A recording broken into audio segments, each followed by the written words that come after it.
motive behind the bringing of these prosecutions to cover up the misdeeds. We've been told off. Thank I've you very already much. photographed that, and we're not supposed to have cameras or anything over here. Thank you, Bernard. As you know, Bernard went through I wasn't told by anyone 7 years other of than drama you. and trauma. The young nice one had to come out. After he was asked to represent an individual from our government secret services some time ago in East Timor, and that case displayed why we have lost trust in our justice system and partially of our government. And a little organisation spawned in Canberra called the Alliance Against Political Prosecutions. If we have one more person up here, we've got the camera up here. And Bernard was the first client of this organisation, spearheaded by Catherine Kelly, and we have several people here. If anyone is local in Canberra would like to join our group, we're fairly relaxed. We have a little rally every couple of weeks, and we organise these kind of events. Please give me a call, or Marie Ryan here. Raise your hand, Marie. Give Marie a call. She's got a card she can give you so you can be on our mailing list.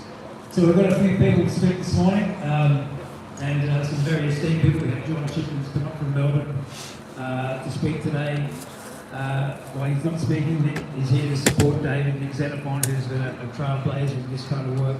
So I'd now like to invite Jeff Morris up. Jeff is the whistleblower against the Commonwealth Bank of Australia, which led to the Royal Commission into Banking, which was the groundwater movement, but I'm not sure how many changes have been instilled yet, but it is a start. And as Jeffrey said, he's a double diamond because he's managed to get a Royal Commission into the subject for which he was prosecuted and persecuted. So please welcome Jeff Morris. Thanks, Craig. Well, I'm here today with another whistleblower called Troy Stoltz, who has blown the whistle on Clubs New South Wales for promoting problem gambling and being indifferent to money laundering and facilitating crime. Now, as was said, I was the whistleblower in the Commonwealth Bank case. We're here representing whistleblowers around Australia, and I can tell you there is not one genuine whistleblower in Australia who doesn't support David McBride to the limit. Now, we perhaps have the benefit of the rare insight of having been through the same experience. Oh no, And I had here's this the around the shoulder. extraordinary I thing. think I'll put it back over. We've all come from different walks of life. Peter Fox was another whistleblower who's strongly supports David. Peter Fox was a New South Wales detective who blew the whistle on child sex abuse and basically was the trigger for the Royal Commission into child abuse. Troy was the compliance manager of Clubs New South Wales. We've all come from different walks of life, done different things, but the story is always the same. We've all seen the same movie again and again. What happens is there's some sort of wrongdoing It's going small, on in everyone the has to sign organisation. it. Someone went overboard. And then I might when just it's sign it. discovered, the hierarchy will seek to cover it up, and ultimately, if they are exposed, they push the blame down the line. And the top people are always protected. And I managed to offend the Commonwealth Bank many years ago when I compared them to a crime syndicate.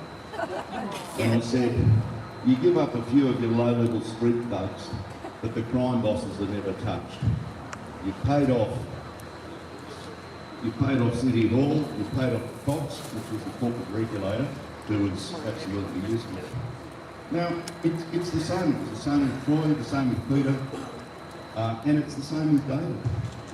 David discovered or observed things going on in Afghanistan that he knew, things that he couldn't explain, and he troubled him, so he investigated, and he found what he, and quite often works this way, stumbled across in many ways, was that there was a cover-up going on by the generals of the war crimes being committed by the corporals. Now everybody would have known about this, David was the only one who felt he had to do something about it. Now again, common things with all whistleblowers is the retaliation. Corrupt organisations, and in this case the corrupt organisation is the hierarchy of the Defence Department, and beyond that, the organs of government, they respond with absolute fury to somebody who threatens to expose them. And David has had the worst retaliation that I have ever seen, because I think he poses the most serious threat to the most powerful institution in this country. Because it wasn't just the generals who covered up war crimes. They and the government, successive governments of the Liberal, Labor, oligarchy, they knew what was going on and they covered it up. They had to. Because the war crimes went on for so long, year after year. Now, it's impossible to believe that the generals were that incompetent, and it's impossible to believe that the word didn't filter up to the defence ministers and prime ministers at the time, of both political stripes. So they thought they would contain it and cover it up. David McBride has threatened to blow the lid on that. Imagine the fallout, and then you can understand the scale of retaliation that this man has been subjected to. They want to shut David down, they desperately need to prevent the truth getting out, and they want to send a message to other whistleblowers don't do it. It's no accident that this government has whistleblower laws that are worse than useless. In the public sector, so-called public interest disclosures, all they do is paint a target on the whistleblower's back. The complaint will go nowhere in the bureaucratic process, and then the whistleblower will find himself in receipt of a redundancy package, if he's lucky. And it's the same in the private sector. So David's case is a typical whistleblower case, but it's the most extreme case I've ever seen, because the stakes are the highest. Now, we've been to this court several times now seeking justice. We didn't get it last time. Today is another chance for the legal system to step up. But if we don't win today, we're not going to stop. There's the High Court, and possibly the High Court is the only court where the judges are powerful enough to actually stand up to the government, and that ultimately is their job. So we'll go to the High Court if we have to. And beyond that, we're not going to stop. These campaigns are never over quickly. I mean, my battle with the banks went on for 9 years. David's already been going for a similar time. Julian Assange, we know how long that dragged on for.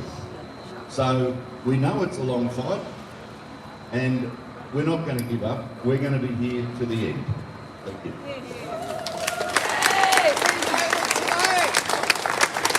Thank you very much, Jeff. And well pointed out there, these whistleblowers, as you're well aware, and I'm preaching to the choir, they go through hell. 9 years for Jeff. David's been going for several years and many millions of dollars. Troy's been through it, and Bernard Collaery earlier on's been through it. We've got Peter Fox, and there are other people even in the audience here who are going through drama with this whistleblowing. And one point we need to push out into the community is that Mark Dreyfus, our Attorney General, who developed and wrote the PID Act, that's the Public Interest Disclosure Act, 2013, it's completely useless. It has never been used as designed, and purposely so we feel. So Dreyfus has said he is going to fix the PID Act so it actually works for whistleblowers instead of working against them. Currently it's working against them. So the deck is stacked against whistleblowers at the moment. Shame! So now I'd like to call on another special guest, and they're all special. Kathy Vogan is from Consortium News. Kathy's an artist, media lecturer, filmmaker, and now full-time journalist. She's an Irish, Franco-Australian singer, performer, composer, media artist, and writer living between Sydney and Europe since the 70s. And currently she works for Consortium News, which is a US-based independent news organisation. So you can log on and follow them, consortiumnews.com, and no doubt Kathy will have a very nice little film of the action this weekend. So please welcome Kathy Bogan.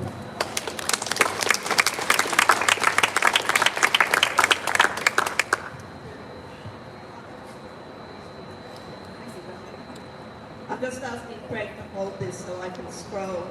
Now, not so long ago, I had the honour of doing quite a long interview with Senator Shoebridge, who is here today, and Eddie Lloyd, who was We're gonna probably go in in the now. court already, Louise just preparing to okay. defend David McBride. What we talked about, we went into an in-depth on what's called the Afghanistan Inquiry Implementation Oversight Panel report, which Eddie said was scathing of the Brereton report. Now what I'd like to read today, simply, because this is on page 72, and I don't know if anybody got that far into it, if they picked up this report at all. Senator Shoebridge says this has not had nearly enough attention. So I want to read you a section of the chapter on military ethics. The just war tradition contributed to the evolution of legal thinking about when force might be legally used to intervene in a nation state to stop genocide or other crimes against humanity. The long view of history shows how consequential the relationship has been between natural law, tradition of ethics, international law, and the constraint on the tendency of war to excessive violence and inhumanity. For more than half a millennium, they have worked against the realist forces of history to create a more civilized world. That is why it is important that military forces, whether in Australia or elsewhere, do not start to move away from that tradition of ethics and use other forms, especially utilitarian ones, which justify what we today see as war crimes and breaches of the Geneva Convention. If that happens, we will almost certainly look back and mark that move as the point where progress ended and we started to ease the restraints on war. Utilitarian ethics, in whatever formulation, utility, preferences, happiness, greatest good for the greatest number of people, focuses on maximizing good over bad consequences. It provides an equally strong justification for torture because the suffering caused to one person by torturing them saves the lives of many others, then it can be justified. This sort of ethics can and has provided a justification for bombing innocent civilians to terrorize the population into surrender. Duty-based ethics will prohibit the intentional killing of an innocent person. Utilitarianism can justify it. The events dealt with in the Brereton report stand as a stark reminder that we have to be enduringly vigilant in working against the darker parts of human nature that can perpetuate terrible inhuman acts under the cover of war. In that light, it was significant when it became evident there were parts of the ADF continuing to teach the utilitarian triangulation method in defiance of the ethics doctrine. The Chief of the Defence Force issued the minute preventing its use. It will need that kind of continued commitment by future ADF leaders to ensure that Australia maintains an ethical foundation for its military that is consistent with our international obligations and the ethical gains that have increasingly restrained inhumanity in war for over 500 years. Unfortunately, the report doesn't, that's the end of the quote.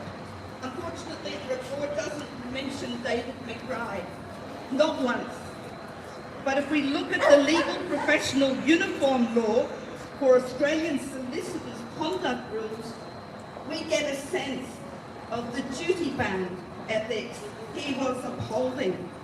It speaks of a solicitor's duty being to the court and the community. Regulation 3 states, a solicitor's duty to the court and administration of justice is paramount and prevails to the extent of inconsistency with any other duty. And that is the debate that we have here in David McBride's trial. And so far, it is the utilitarian pre-Nuremberg argument that has prevailed. Let's hope that we get back to the sense of duty to the community, because that is a duty to keep us civilized.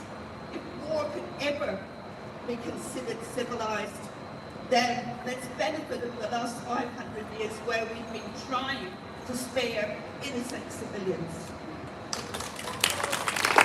Thank you. I'm available for weddings and bar mitzvahs as a microphone holder if you need. And there is software available to take me out of the photo or the video if you like, because I've got a terrible resting bitch face, so I apologise. Sorry, Jeff, we have a change? Right, we have a very special guest today in front of you. Please welcome Mr. Nick Xenophon. Not special. It should be a source of great pride that we live in one of the greatest democracies in the world. But it should also be a source of great shame that whistleblowers in this country are not protected at all. And we need to reform them. We need to change the law, because what has happened to David McBride and so many other whistleblowers is nothing less than shameful. And those who should feel most ashamed are the major parties who are in the bipartisan consensus over whistleblowers. They don't want whistleblowers to expose the truth that embarrasses them time and time again. True. As David McBride has said so many times, exposing a crime should never be a crime. And let's look at the facts here with what happened to David. He went to his superiors, they ignored him. He went up the chain, they ignored him. He went to politicians, they ignored him. And finally, he felt that he had to go to the media.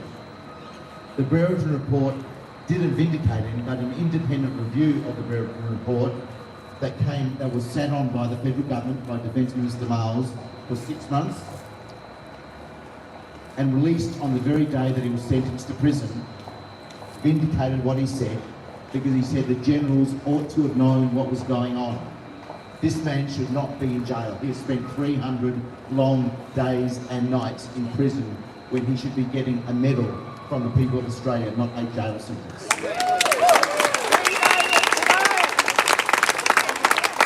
So this is about the failure to protect whistleblowers in Australia is a cancer on our democracy. Yep. And that is why at the next election we need to make sure that there is a hung parliament and that those crossbenchers negotiate as part of any deal to support any government fundamental protections, real protections for whistleblowers, and so we can deal with this issue once and for all, so that people like David McBride should never go to prison again and face the torture, the emotional torture he's facing right now.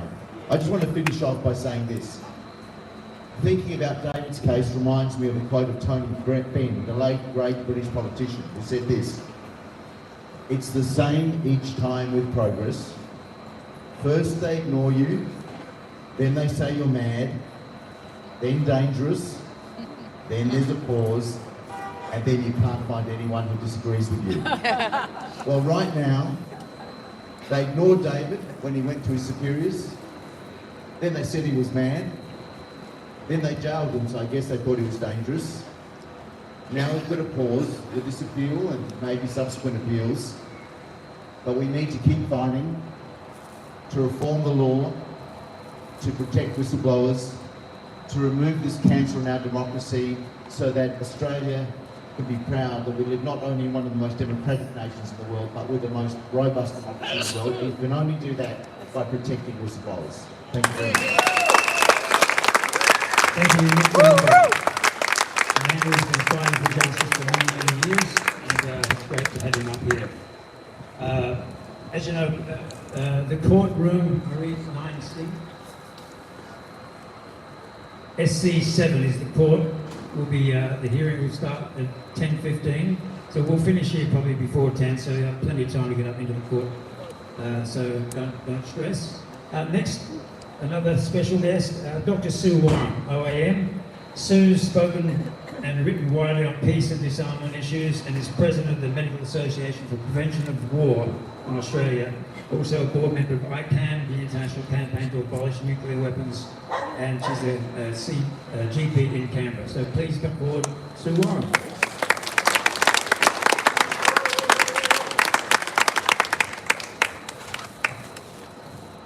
Thank you very much, Craig.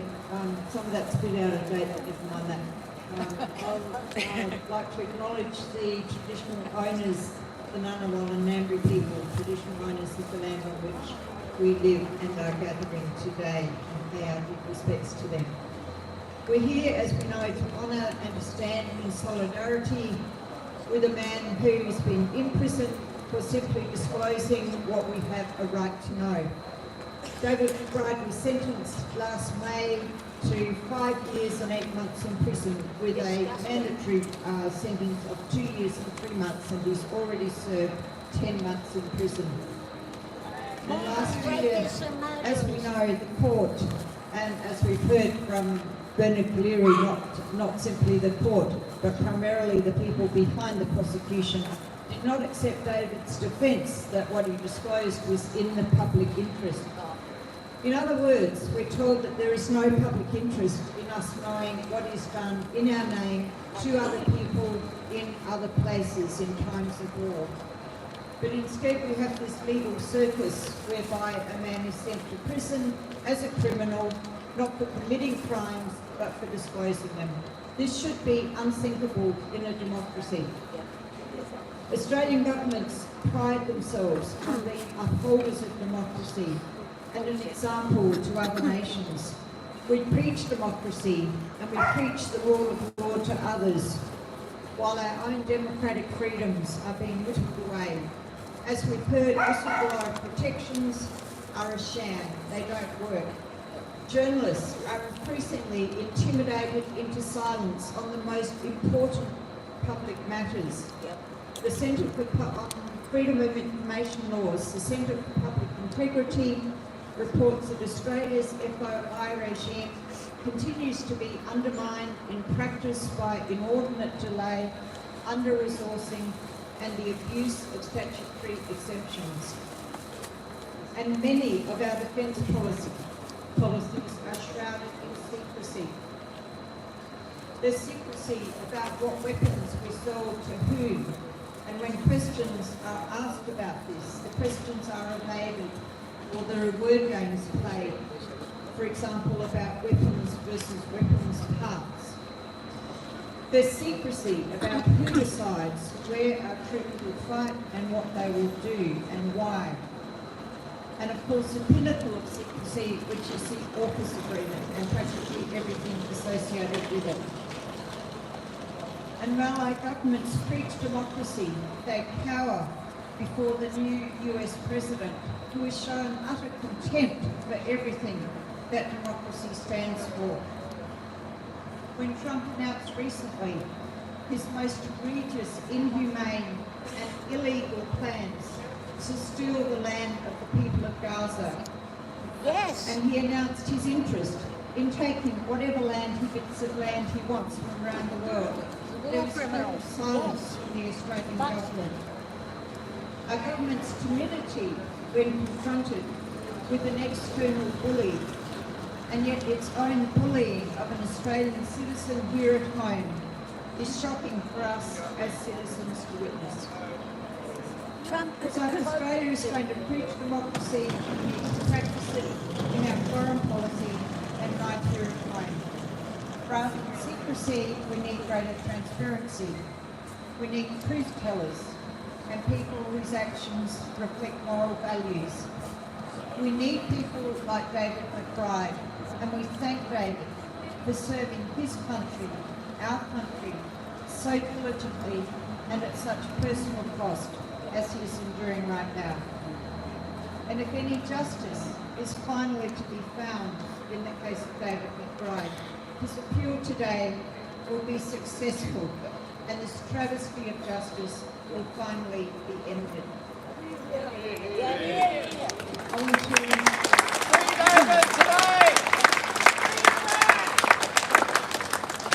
I want to finish by saying how important it is that we gather like this, and I want to thank Murray and Craig for organising these gatherings regularly, and to thank you all for coming. Because this public show of solidarity is critically important.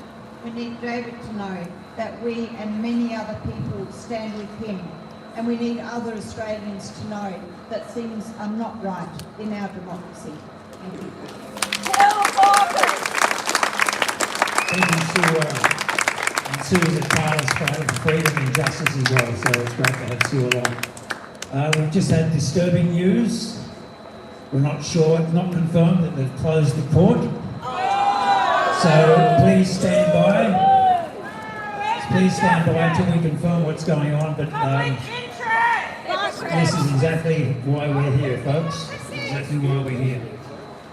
We're going to move on with our speeches, and as you know, the case today is an appeal where Eddie Lloyd and the team, the legal team, will be presenting a case for David's conviction to be overruled based on the duty to which he's supposed to be acting in duty for. Is it the people, the Crown, the ADF, or what? But I think it's to the Australian people. I don't know about you, but that's where I stand. And the second leg of that is that they're going to appeal his sentence as being way over the top, which we know it is. So now, it's as usual, bittersweet pleasure to invite Senator David Shoebridge up to speak. As you know, David's a Greens New South Wales Senator and recognised voice for social justice and public accountability. David's been a tireless advocate for David and all our other whistleblowers in Australia that we're fighting for. Now, little group, the Alliance Against Political Prosecution, we've still got Dan Duggan in jail. Don't forget Dan. We've still got Richard Boyle awaiting trial in Adelaide for blowing the whistle on the tax department. And our friend and colleague David McBride is locked up in the ANC. He may be downstairs in the dock by now. So that's what the case is about today. So please welcome David Shoebridge, Senator David Shoebridge.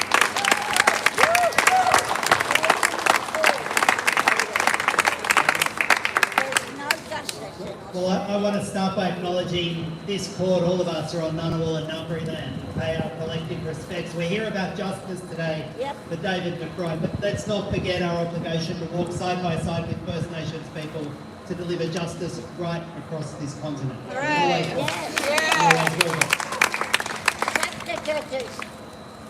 have a belief that over time, you know, the world does bend towards justice. You know, there's bumps and potholes and attorney generals on the way, but eventually the world, it bends towards justice. And the question today for this system, the courts behind us, that in my opinion delivered a brutal act of injustice against David McBride when they sentenced him to a maximum of 5 years and 8 months in jail for telling the truth about war crimes. The question is, will it be bending towards justice in this appeal by David McBride? Because I want to be clear that I firmly believe that David McBride should be free. He should absolutely be free. You know, there is something obscenely wrong when the person who blows the whistle on war crimes is the only person in jail. You know, we have the Brereton report that instanced dozens and dozens of instances of some of the most serious crimes, including murder. Nobody has been put in jail for the actual crimes. And we've seen the system try and defend the most senior decision makers, the leadership of the ADF, and ensure that they're not even really questioned about what they knew and when they knew it. And there are people inside the ADF who have been deeply offended by that. And one of them was David McBride, and he said, why aren't the senior members of the ADF, who knew what was happening, who absolutely should have known what was happening, why were they given a get-out-of-jail-free card? And you might say, well, you know, the Brereton report was delivered and it said senior leadership should not be questioned. Just hang out to dry, everyone below. And of course, people should be held to account for some of the most appalling acts that happened on the ground in Afghanistan. But why did the ADF senior leadership get a get-out-of-jail-free card? Delivered to them by Brereton, who's now become the senior commissioner at the National Anti-Corruption Commission. I mean, that is wrong.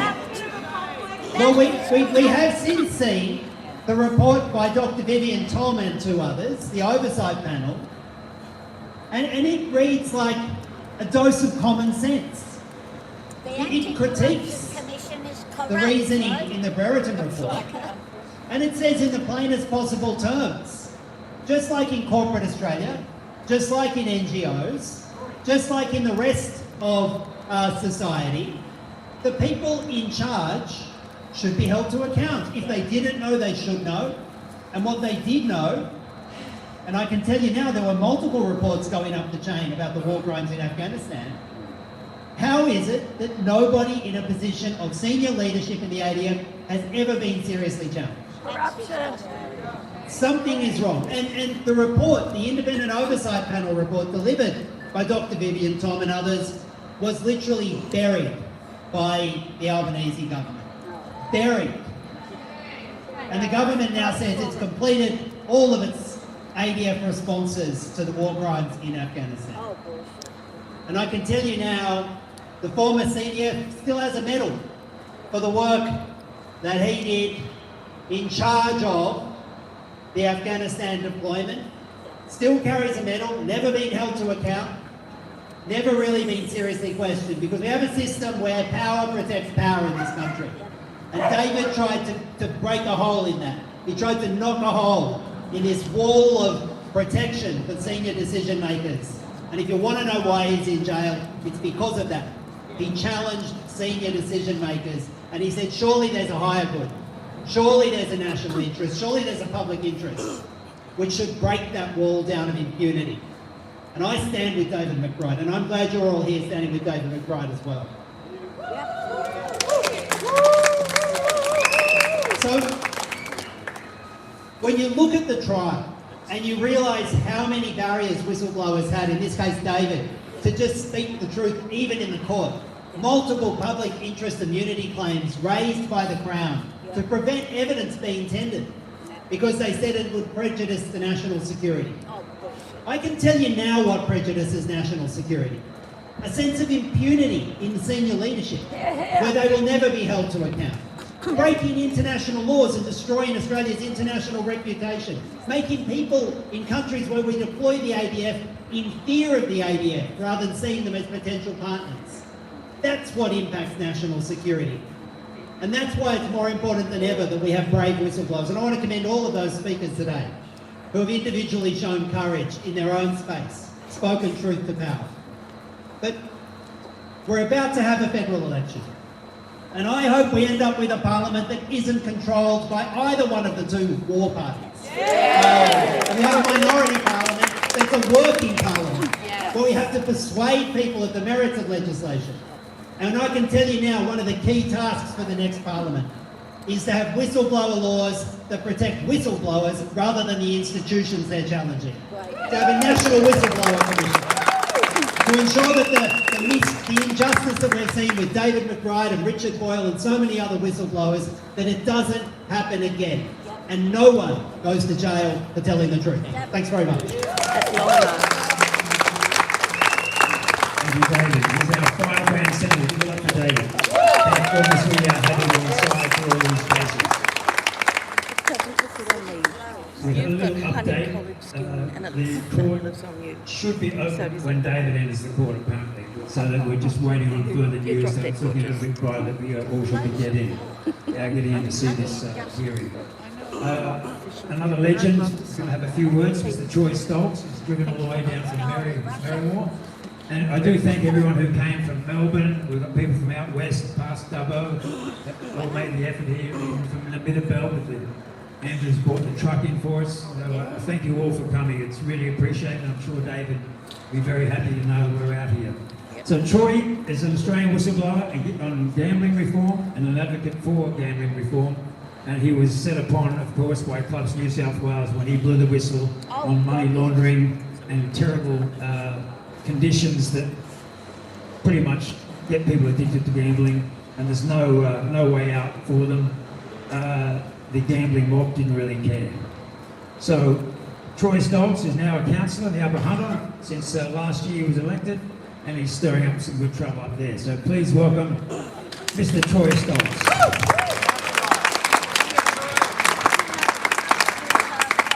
Thanks, Craig. Tough one to follow on after David Shoebridge. Thanks, David, for all you do. Very much appreciated. When I was down and out and looking for support, once again, who was missing in action? Liberal and Labor. They weren't interested. They were quite happy to maintain the racket that's been going on for 100 years with the poker machines. $95 billion a year through poker machines. How was I ever going to win that battle? But yeah, I'm not going to reiterate what the previous speakers have said. I'm going to tell a little story. We've been regularly catching up for lunch. David, myself, Jeff Morris, Peter Fox, and it's been really good discussing our journeys. Journeys with the same issues, but obviously in different fields. So it's not a coincidence that we've got this many whistleblowers who have been affected, who have been in court, who have nearly been in jail. Now the ultimate step, putting a whistleblower in jail, and there's more to come. This isn't going to stop until, as David said, Nick Xenophon, until the legislation's changed, and there isn't an appetite for that. We can be very angry this morning with the Albanese Labor government, but it's also been the Liberal National Party voting with Labor to make sure David doesn't get out. So thank the Greens and the Independents for some common sense, where we need more adults in Parliament, not these clowns we've got. So as the others have said, yeah, it is a really important time now with the election coming up that we look at not just giving the power because mum and dad and grandfather voted for the AL field, that we need to change that. This is making a difference. They don't like it. They don't like the media. The more we get out and support David, the better. So yeah, we catch up for our lunches and can't wait till David finally gets out and we go to the Anglers Rest at Brooklyn. Beautiful pub for fish and chips on the water, and share our stories. So yeah, we're looking forward to that. I visited David recently. Unfortunately, I live miles away now in the Upper Hunter on the way to Dubbo, but it's important that we all maintain that connection with David, Jeff, myself, Ken Quinn up in Queensland, who's in court today with Shell Oil, who he's blowing the whistle on. He's getting a tough time up there. And yeah, we make it very clear today that Albanese or Peter Dutton, good people coming. I don't care how bad the cancer is. I'll jump in the car and come down every day to stand David right. He's done the right thing. He's our mate, and he shouldn't be in there. So if he doesn't get out today or doesn't get a favourable outcome, he's ready for the High Court, and I think his words were last time, I don't give a stuff, I'm not going away. So he's very, he's very committed to the long haul. So thank you everyone for coming and speaking today. Thank you, Troy Stoltz. We have good news, the court is now open after that little scare, so Jeff Morris has just called there up there and said we're good to go. As you know, we shouldn't be here, we shouldn't have to be here. It's very sad that we have to come out here to protest. There's a lot of things working against David. and in essence against us. So thank you again for coming. We do appreciate the support. Now we have a final speaker today, a very special guest, like all of them, extra special. John Shipton is the father of Julian Assange. I met John about 3 years ago. I went to a Dendy showing of Ithaca, the movie about Julian Assange, which a friend dragged me along to. I watched the movie. We had a little Q&A with Gabriel, Julian's brother, and John. And I just thought, these guys are crazy. This guy he's done nothing wrong. He should be in jail. Just get him out. Simple. So I approached John after the talk, and I said, this is crazy. It doesn't make any sense. And he looked me in the eye, drilled right to the back of my head and said, this is a political prosecution. And let that sit there. This is a political prosecution. Then suddenly all the pennies dropped. And that's when I decided I can't let someone best away in jail without putting my 2 cents in. So I got involved and we found a little group here. So thank you, John Shipton, for introducing me into this crazy world. And we have some few words of wisdom from John. Please make it welcome.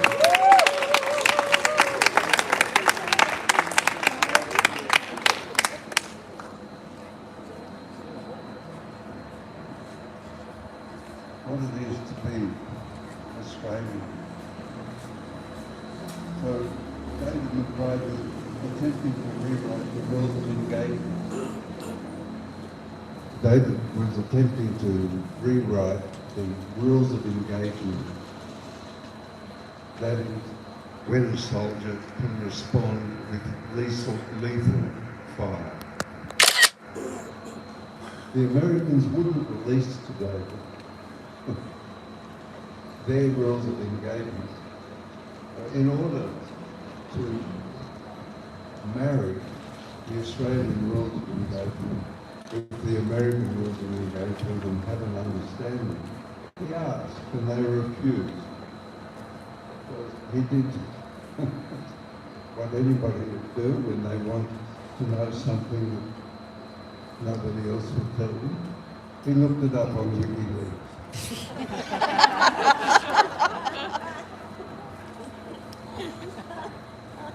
More serious. The United States and Empire has suffered a strategic defeat in Ukraine. Its weapon systems are found to be inferior. Its strategies not up to the task. Its organisational capacities have withered and decayed. In that circumstance in Ukraine means that the world, the geopolitical world, is rewriting itself this minute in a millennium matter, in 500-year matter. We will not see such change as the West retreats into itself to reorganise itself, and BRICS organises itself as a geopolitical and economic phenomenon upon the world. The Australian Defence Forces will now go through a period of re-evaluation, an examination of their purchase of weapon systems, which are given to us at an inflated prices, whereby we pay the Dane girl the tribute for protection.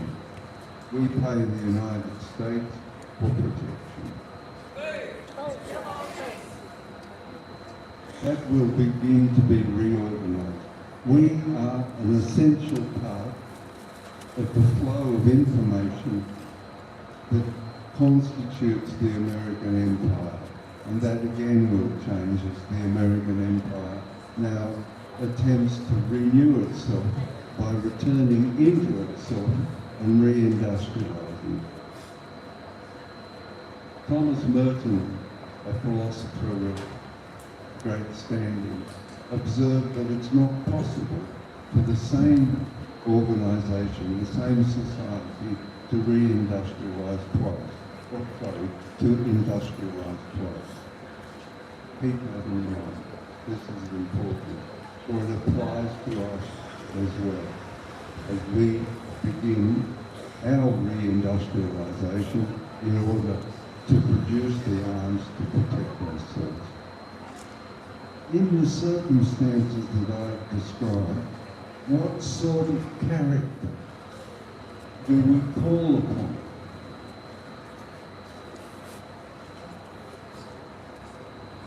A man of courage, men and women of duty, men and women of courage and duty who will carry forward the reorganisation of the Australian Defence Forces as it realises the depth and flow of the corruption of its being that it experienced in Afghanistan under the American auspices. We left behind another wrecked country. We see in the last weeks the revelation of the wreckage of Ukraine. We're faced with the wreckage of Libya, the wreckage of Syria, the wreckage of Sudan, the wreckage of Somalia, the wreckage of Yemen, the wreckage of Afghanistan, which sits upon the quality of the ADF and the quality of the politicians that move into government in the duopoly. This must be repaired. And those that repair it have the character, the intelligence, the drive, the sense of duty and courage of that man that's in the court this morning. So it's pursuant upon us to carry upon our shoulders those men and women who have those capacities. And in this particular case, David McBride. So I welcome you to the defence of David McBride. And what can you say? What can I add as a finale? That it is with your devotion, your adoration, your courage and drive, that those men and women, like David McBride, will bring to us the benefits of their sense of duty, their courage and their devotion to the Australian society, nation and people. Thank you.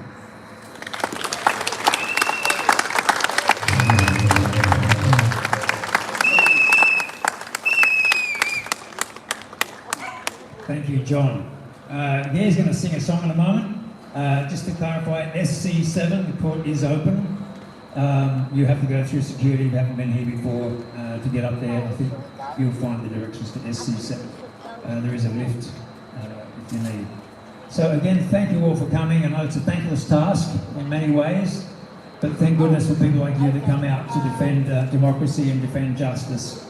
And we just all wish to put our energy towards the 3 judges today, to hopefully that they make the right decision. And if not, we'll be back here again at some point. So thank you all for coming, and I'll leave it with Gare and the microphone holder to sing you a tune about David. I do feel very honoured this morning because it was meeting Dave's lawyer, we're good mates now, and she asked if I'd stand here and sing a song that I penned about Dave's journey, and it's literally called David McBride, Blew the Whistle. And I don't know how it's going to come across with only one mic, but it's probably better off just hold it in the middle and bash it out.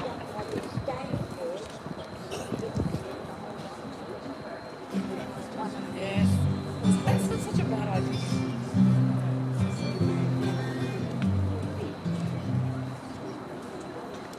David McBride was filled with pride when he joined the Australian Army. It was a dream realised for David McBride to be serving his country. And some years before, he studied the law in Sydney and then Oxford University. But he knew from the start, deep in his heart, he was destined to be in the military. So he joined the British Army, gave his best for 6 years, and he rose to the rank of a major, a position deserved for the way that he served with exemplary behaviour. But his home was Australia, and when he finally returned, he worked in the law as a barrister. But he felt unfulfilled, for in his heart still he was longing to be a soldier. I once went through airports. And David McBride And I always used to was keep filled with scissors pride in my bag. to become a lawyer in the So they said Australian I Army. couldn't have them. I think I was with someone. And David They McBride took it. swore an oath to abide by the morals and the laws of his I never country. thought about that. They were That's why he had to make a stand when in Afghanistan he discovered ill deeds and wrongdoings and cover-ups in the ranks to civilian killings, and the accounts were disturbing and chilling. And as the evidence grew of the sins of a few, well, he knew that he must do his duty to report what he knew, because it was true. And so he informed his superiors diligently, but his concerns and his fears just fell on deaf ears. They tried to bury the guts and the gristle, but as a man of the law and all he stood for, he knew that he must blow the whistle, whistle of honesty, truth and morality. Yes, he knew that he must blow the whistle. And now his government's so vile, they put him on trial for revealing the truth to his nation. And the message rang clear for all to hear when the judge sent David to prison. But if you step out of line, well, you'll surely do time, and will make you not a hero, but a villain. Well, they gave the VC to a madman who's free, who killed Afghani civilians with glee. But in the midst of their hypocrisy, their lies and deceit, well, David was true to his station. He did the right thing. He served his country, not a king, and the truth will be his vindication. And David McBride had the truth on his side the day that he blew the whistle. Good luck, David. And thanks everyone for coming.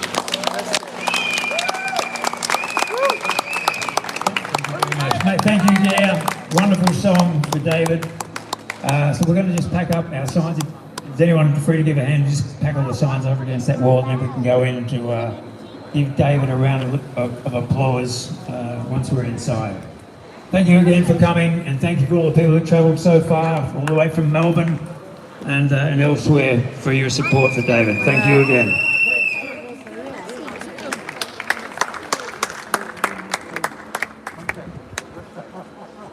And here's all our lovely crew.